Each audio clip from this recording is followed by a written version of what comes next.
नमस्कार दोस्तों, आपके अपने चैनल हमारे संस्कार में आपका बहुत बहुत स्वागत है। आज हम आपके लिए लेकर आए हैं माघ मास कथा अध्याय 7। लेकिन उससे पहले अगर आप हमारे चैनल पर नए हैं और अभी तक आपने चैनल को सब्सक्राइब नहीं किया है तो आप सभी से करबद्ध निवेदन है, प्लीज़ हमारे चैनल को सब्सक्राइब करें, वीडियो को लाइक करें, ज़्यादा से ज़्यादा शेयर करें ताकि इन कथाओं के श्रवण का लाभ और लोगों को भी मिल सके।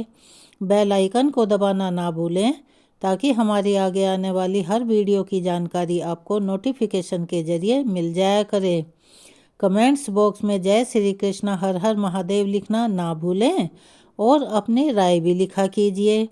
आपके ये छोटे छोटे से प्रयास हमारे लिए काफ़ी मददगार साबित होते हैं। आपको बहुत कम समय लगता है।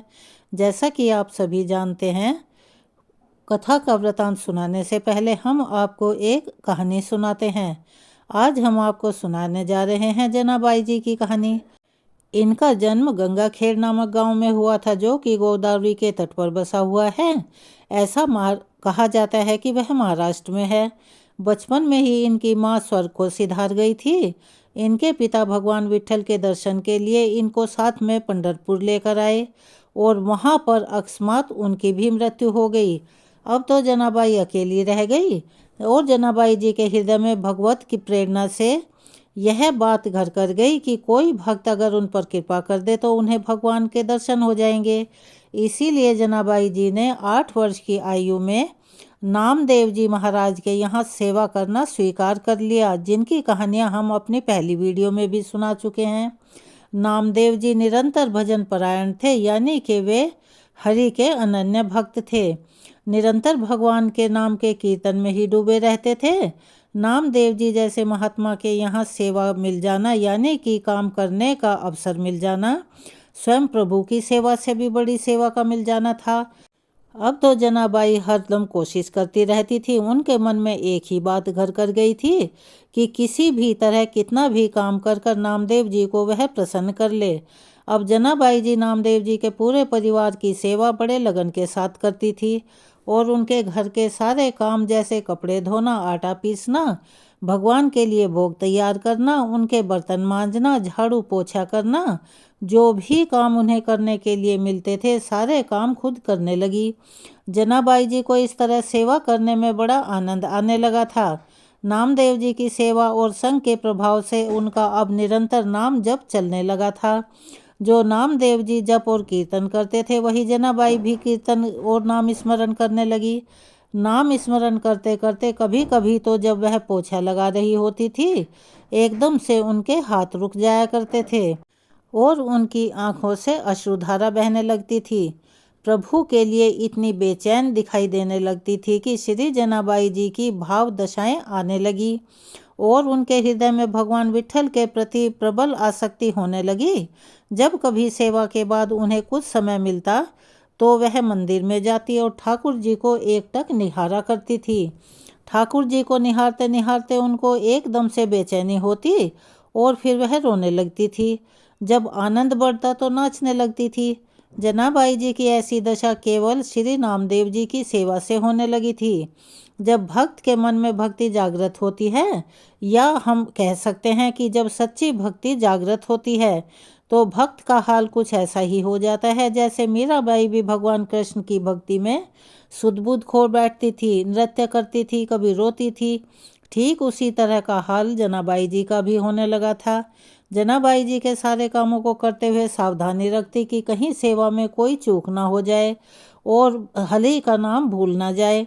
ऐसे जनाबाई जी श्री नामदेव जी की सेवा में मगन रहने लगी थी, लेकिन वह हर वक्त सावधान रहती कि अपनी स्थिति में इतना भी ना डूब जाए कि उनकी सेवा ही छूट जाए, क्योंकि सेवा भक्त की प्रसन्नता के लिए है और भक्त की प्रसन्नता से ही विट्ठल भगवान रीझ पाएंगे।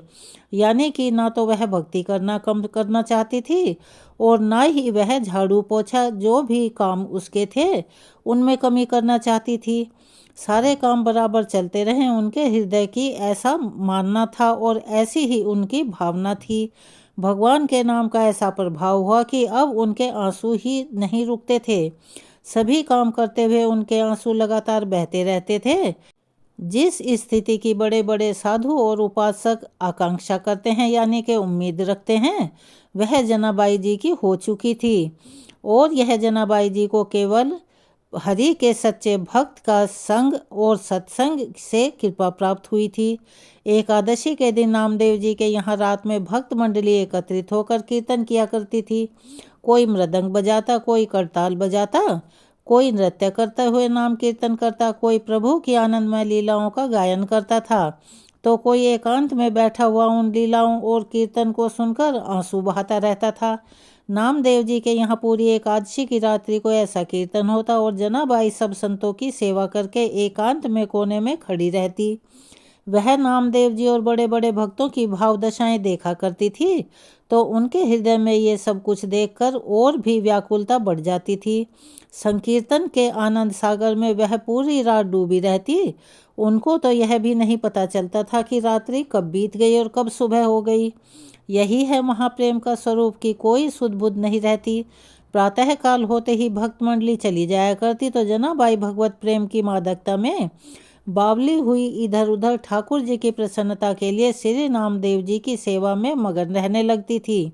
एक दिन एकादशी की रात्रि में जनाबाई भाव में ऐसी डूबी कि सुबह हो गई और उसकी बाकी सेवा धरी की धरी रह गई।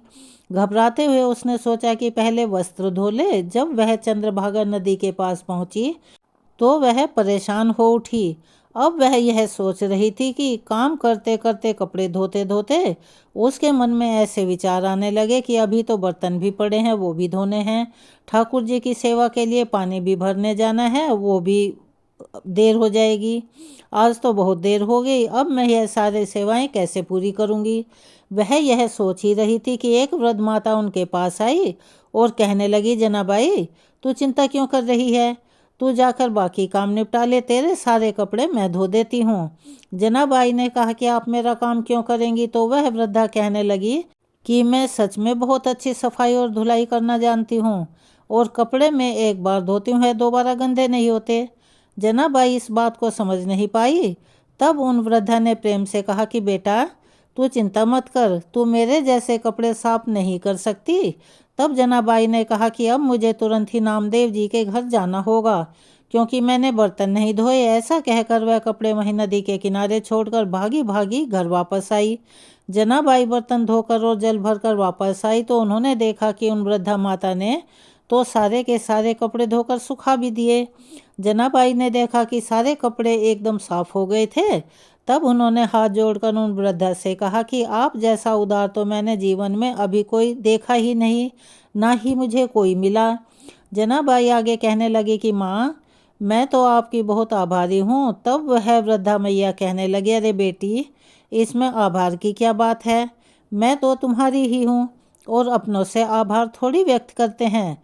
ऐसा कहकर मुस्कुराते हुए वह वृद्धा वहाँ से चली गई।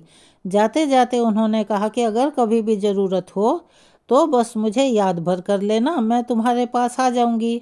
जब भी तुम याद करोगी तुम्हारी सेवा के लिए मैं उपस्थित हो जाऊंगी। जनाबाई जी भाव में डूब गई क्योंकि उन वृद्धा की मुस्कुराहट ने उनके हृदय के आनंद को बढ़ा दिया था।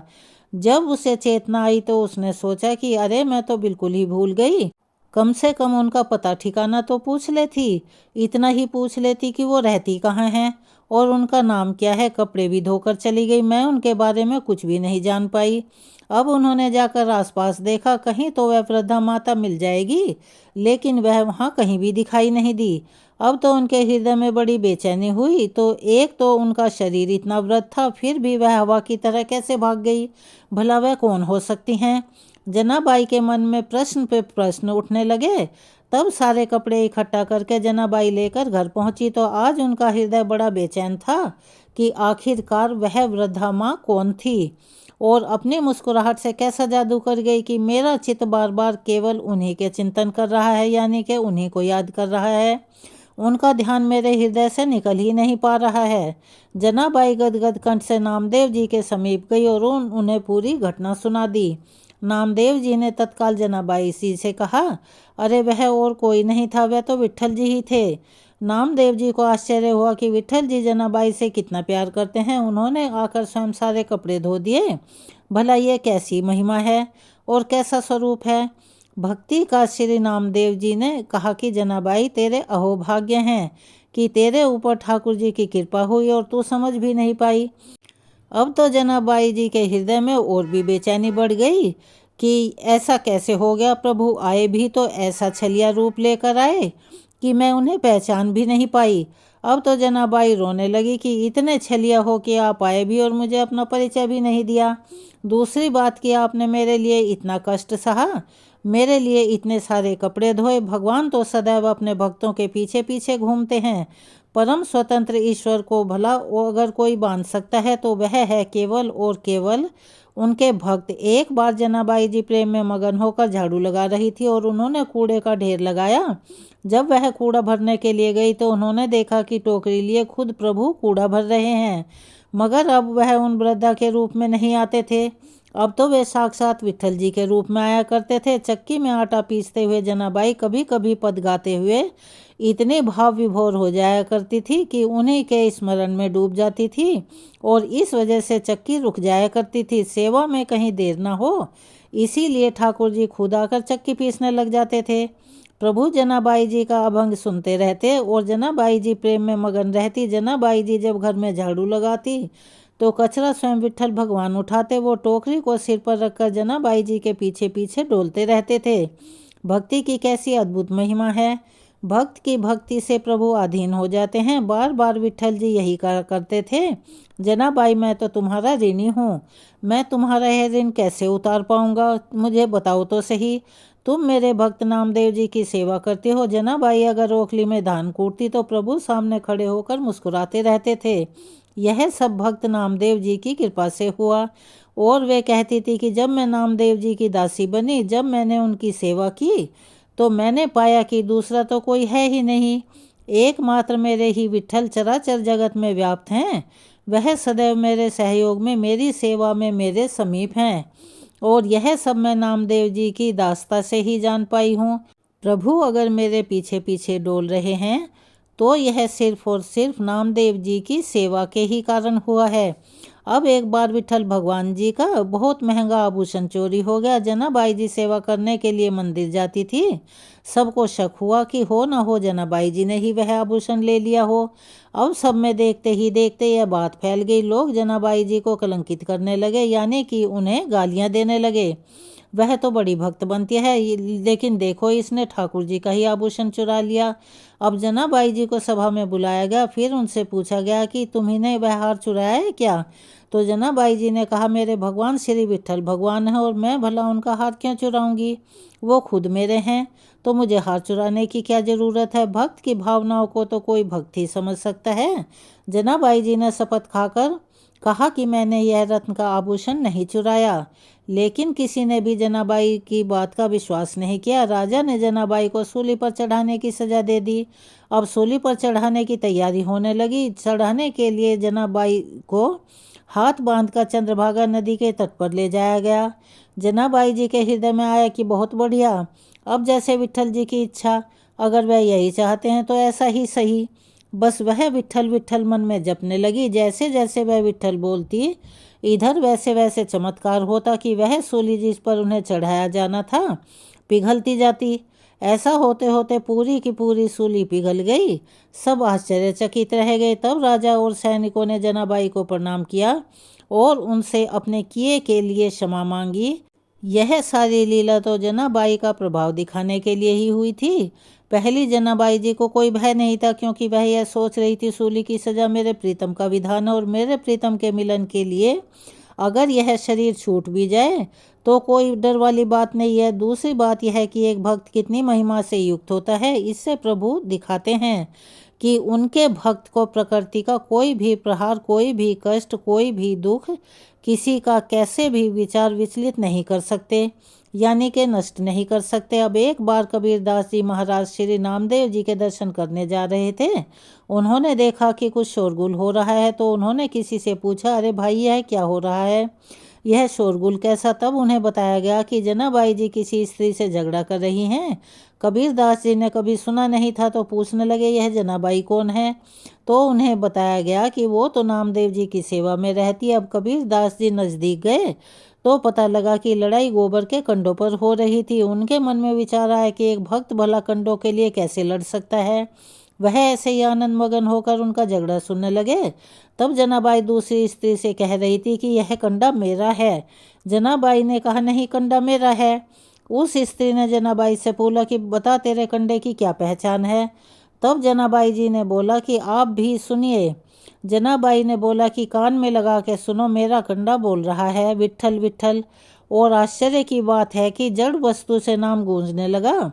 जब सामने वाली स्त्री ने भी सहमति दे दी कि कंडे से तो सच में विट्ठल विट्ठल सुनाई दे रहा है, तो कबीरदास जी ने भी सोचा कि क्यों ना मैं भी सुन के देखूं कि यह बात कितनी सच है। अब कबीरदास जी ने भी कंडे को अपने कान पर लगाया तो उन्हें भी विट्ठल विट्ठल सुनाई दिया।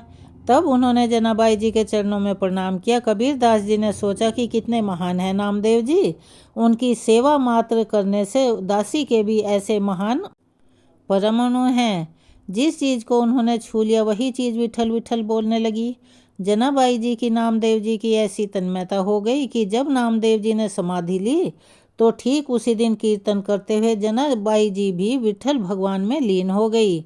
तो जो भक्त भगवान के चरणों का आश्रय लेता है उनके सारे पाप नष्ट होकर प्रभु उसे भगवत अनुराग में रंग देते हैं।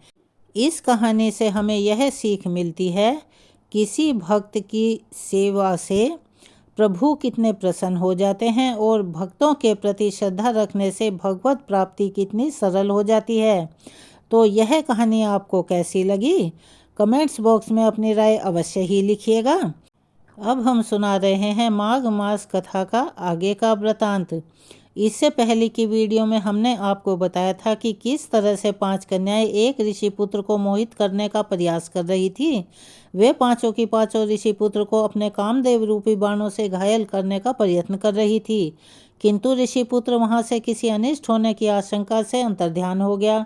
अब आगे क्या हुआ इसका वृतांत जानने के लिए हम आपको ले चलते हैं।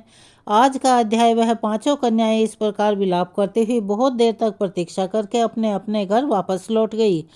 इतनी देर तक उनके घर वापस ना लौटने से उनकी माताएं चिंतित हो रही थी। तब उनकी माताओं ने पूछा कि आज इतनी देर क्यों हो गई।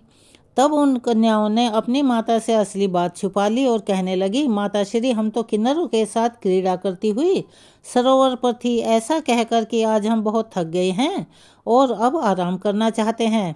यह कहकर वह जाकर लेट गई। ऋषि वशिष्ठ जी कहते हैं कि इस प्रकार आश्चर्य को छुपाकर वह विरह की मारी पड़ी रही। अपने घर में आकर किसी प्रकार की कोई क्रीड़ा नहीं की। वह रात्रि उनको एक युग के समान लग रही थी। प्रातः काल सूर्य नारायण के उदय होते ही अर्थात सूर्य के निकलते ही वे अपने आप को जीवित मानती हुई अपनी माताओं की आज्ञा लेकर गौरी पूजन के लिए वहां पर जाने लगी। उसी समय वह ब्राह्मण भी स्नान करने के लिए सरोवर पर आया। उसके आने पर कन्याओं ने वाह वाह किया। जैसे कमलिनी प्रातःकाल सूर्योदय को देखकर कहती है, उसको देखकर उन सभी के नेत्र खुल गए और ब्रह्मचारी के पास चली गई। आपस में एक दूसरे का हाथ पकड़कर चारों तरफ से उस ब्रह्मचारी को घेर लिया और कहने लगी, मूर्ख, उस दिन तो तू भाग गया था लेकिन आज नहीं भाग सकता। अब हम लोगों ने तुम्हें घेर लिया है। ऐसे वचन सुनकर बाहुपाश में बंधे हुए ब्राह्मण ने मुस्कुराकर कहा कि हे कन्याओं, तुमने जो कुछ भी कहा वह बिल्कुल सत्य है, लेकिन मैं तो अभी विद्याभ्यास ब्रह्मचारी हूँ। गुरुकुल में मेरा विद्याभ्यास चल रहा है और वहाँ हर ब्रह्मचारी को चाहिए कि जिस आश्रम में वो रहे उसके धर्म और नियमों का पालन करे। इस आश्रम में विवाह करना मैं अपना धर्म नहीं समझता। अपने व्रत का पालन करके और गुरु की आज्ञा पाकर ही मैं विवाह कर सकता हूँ, उससे पहले कर ही नहीं सकता। ब्राह्मण की बात सुनकर कन्याएं कहने लगी। इस प्रकार कन्याएं बोल रही थी जैसे मानो बैसाख मास में कोयल कूकती हो। वे कहने लगे कि धर्म से अर्थ और अर्थ से काम और काम से धर्म के फल का प्रकाश होता है। ऐसा ही पंडित लोग और शास्त्र कहते हैं। हम काम सहित धर्म की अधिकता से आपके पास आई हैं, सो आप पृथ्वी के सब भोगों को भोगो। कन्याओं की बात सुनकर ब्राह्मण कहने लगा, हे कन्याओं, तुम्हारे वचन एकदम सत्य हैं। किंतु मैं अपने व्रत को समाप्त करके ही विवाह कर सकता हूँ, उससे पहले विवाह कदापि नहीं कर सकता। तब वे कन्याएं कहने लगी, तुम निरे मूर्ख हो। अनोखी औषधि ब्रह्म बुद्धि रसायन सिद्धि, अच्छे कुल की सुंदर नारियां तथा मंत्र जिस समय भी प्राप्त हो उसे तभी ग्रहण कर लेना चाहिए। ऐसे कार्य को टालना बिल्कुल भी शुभ नहीं होता। केवल भाग्य वाले पुरुषों को ही प्रेम से पूर्ण अच्छे कुल से उत्पन्न स्वयं वर चाहने वाली कन्याएं प्राप्त होती हैं। कहाँ हम अनोखी नारियां, कहाँ आप तपस्वी बालक। अगर सच में देखा जाए तो हे ब्राह्मण पुत्र, हमारा तो मेल ही बेमेल है। यह बेमेल का मेल मिलाने में अवश्य ही विधाता की कोई चतुराई ही है, उनकी इच्छा है। इस कारण आप हम लोगों के साथ गंधर्व विवाह कर लीजिए। कन्याओं के ऐसे वचन सुनकर उस धर्मात्मा ब्राह्मण ने कहा कि व्रती रहकर इस समय मैं विवाह नहीं करूँगा, मैं स्वयंवर की इच्छा भी नहीं करता। इस प्रकार उसके वचन सुनकर कन्याओं ने एक दूसरे का हाथ जोड़कर उसे ही पकड़ लिया। सुशील और सुरस्वरा ने उसकी भुजाओं को कसकर पकड़ लिया। सुतारा ने आलिंगन किया और चंद्रिका ने उसका मुख चूम लिया।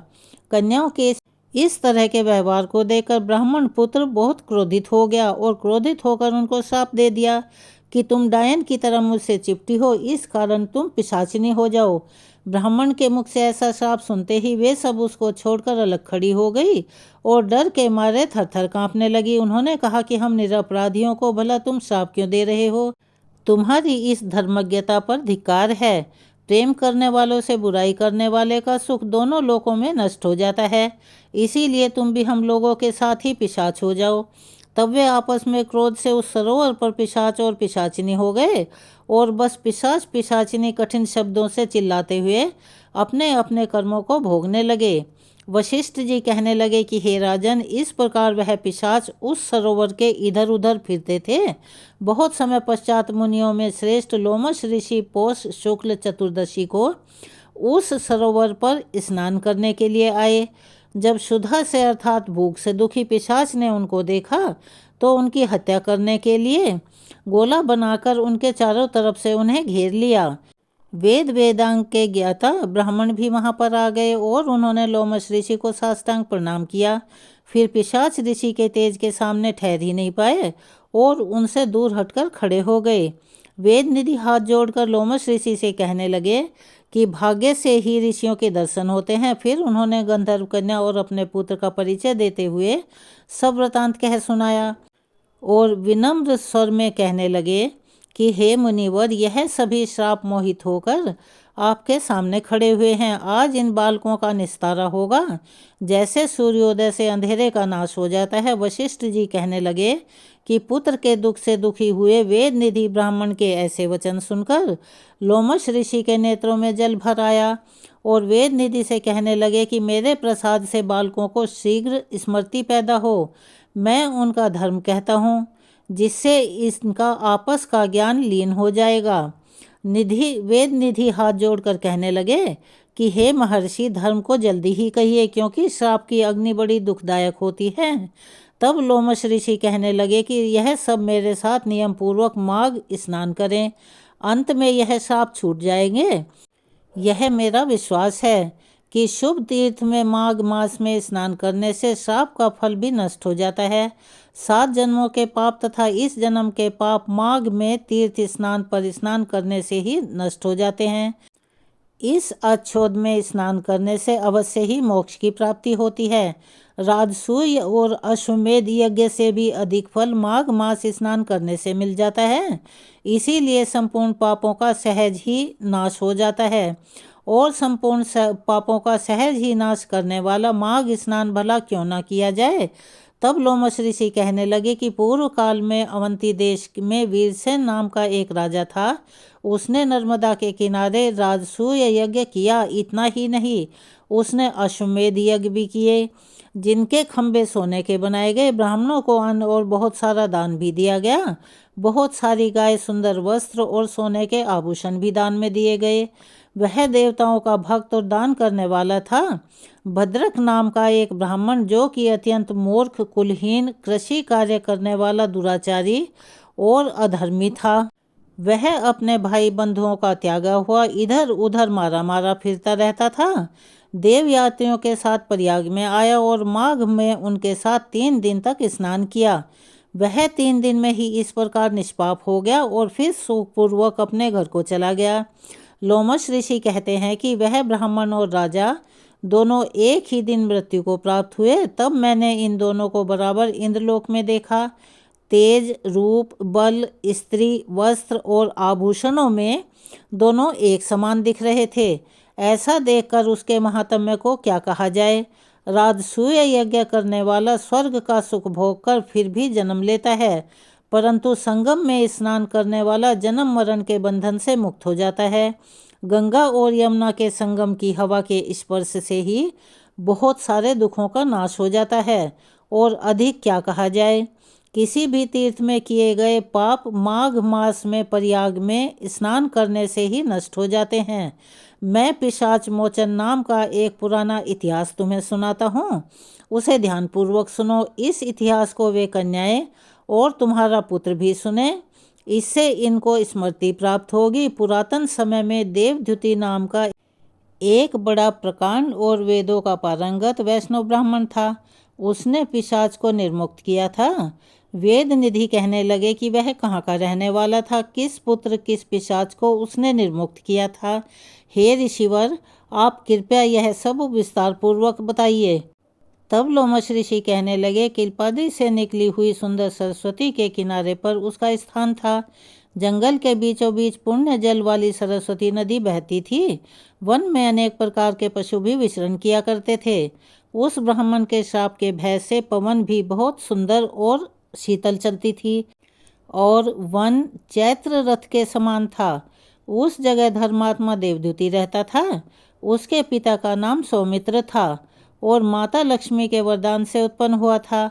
वह सदैव आत्मा को स्थिर रखता, गर्मी में अपने नेत्र सूर्य देव की ओर रखता, वर्षा में खुली जगह पर तपस्या करता तथा हेमंत ऋतु में सरस्वती सरोवर में बैठकर और त्रिकाल संध्या किया करता था। जितेंद्रिय और सत्यवादी भी था।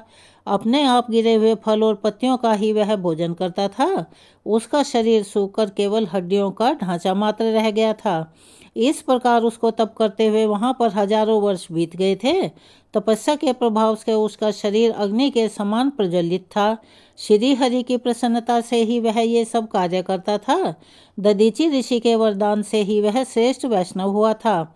एक समय उस ब्राह्मण ने वैशाख महीने की एकादशी को श्री हरि की पूजा करके उनकी सुंदर स्तुति और विनती की। उसकी विनती सुनकर भगवान उसी समय गरुड़ पर विराजमान होकर उसके पास आए। चतुर्भुज विशाल नेत्र मेघ जैसा स्वरूप भगवान को स्पष्ट देखकर मारे प्रसन्नता के उसकी आंखों में आंसू आ गए और धन्य धन्य होकर उसने भगवान को प्रणाम किया।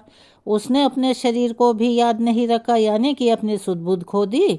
भगवान के ध्यान में लीन हो गया। तब भगवान कहने लगे, हे देवद्युति, मैं जानता हूँ कि तुम मेरे परम भक्त हो। मैं तुमसे अति प्रसन्न हूँ और तुम अपने मन मुताबिक वर मांगो। इस प्रकार भगवान के वचन सुनकर प्रेम के मारे लड़खड़ाती हुई वाणी में वह कहने लगा, हे देवाधिदेव, अपनी माया से शरीर धारण करने वाले आपका दर्शन देवताओं को भी दुर्लभ है। अब जब आपका दर्शन भी मुझे हो गया तो मुझे भला और क्या चाहिए। मैं सदैव केवल आपकी ही भक्ति में लगा रहूं, ऐसा वरदान आप मुझे दे दीजिए। तब भगवान उसके वचन सुनकर कहने लगे कि तथास्तु, यानी कि ऐसा ही होगा। तुम्हारी तपस्या में कभी कोई बाधा कोई विघ्न नहीं पड़ेगा। जो मनुष्य तुम्हारे कहे गए स्तोत्र को पढ़ेगा उसकी मुझ में अचल भक्ति होगी। उसके धर्म कार्य सांगोपांग होंगे, यानी कि उसकी इच्छा के अनुसार होंगे, और उसके ज्ञान में परम निष्ठा होगी। ऐसा कहकर भगवान वहां से अंतर्ध्यान हो गए। तब देवनिधि कहने लगे, हे महर्षि, जैसे गंगा जी में स्नान करने से मनुष्य पवित्र हो जाता है, ठीक वैसे ही भगवान की इस कथा को सुनकर मैं भी पवित्र हो गया। अब कृपया करके उस स्तोत्र का भी वर्णन कीजिए जिसे उस ब्राह्मण ने भगवान को प्रसन्न किया। आज के वृतांत को हम यहीं विराम देते हैं। इसके आगे का वृतांत हम अपनी आने वाली वीडियो में सुनाएंगे। कृपया उसका इंतजार कीजिए और उसे भी अवश्य ही सुनिएगा। अगर आप हमारे चैनल पर नए हैं और अभी तक चैनल को सब्सक्राइब नहीं किया है तो आप सभी से निवेदन है, प्लीज़ हमारे चैनल को सब्सक्राइब करें, वीडियो को लाइक करें, ज़्यादा से ज़्यादा शेयर करें ताकि इन कथाओं के श्रवण का लाभ और लोगों को भी मिल सके। बेल आइकन को दबाना ना भूलें ताकि हमारी आगे आने वाली वीडियो की जानकारी आपको नोटिफिकेशन के जरिए मिल जाया करे। कमेंट्स बॉक्स में जय श्री कृष्णा, हर हर महादेव लिखना ना भूलें। अपना प्यार और सहयोग हमें ऐसे ही देते रहें। धन्यवाद।